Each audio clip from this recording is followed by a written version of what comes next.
In this video, I will be showing you how to convert image to video by using Bing Image Creator. So let's get started. For this, just search for Bing Image Creator and we'll be having this link from bing.com. Just select it. Here to the top we'll be having sign in. So make sure that you are signing in.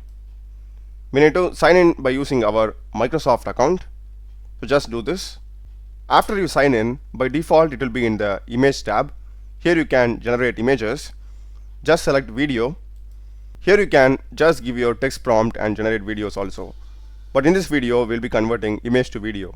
So this is going to be my image. So I will just upload it. Continue.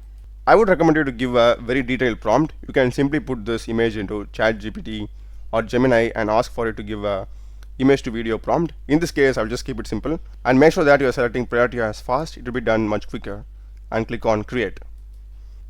So this is the output that we have got. It has added a small watermark over here, and I just gave it to add some small motion and movements. So let's see it.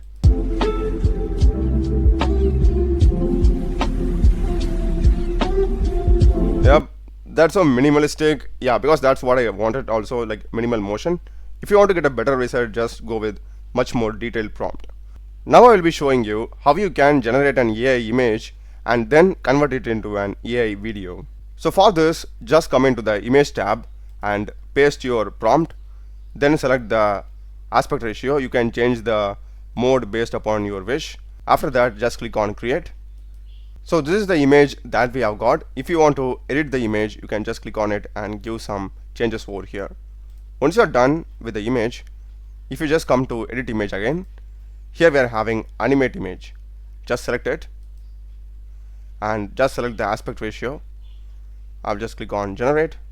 This is the video that we have got. We have got that video animated. That's the video, guys. Do check the playlist of my channel. A lot of videos in programming and AI tools. Subscribe me. Thanks for watching.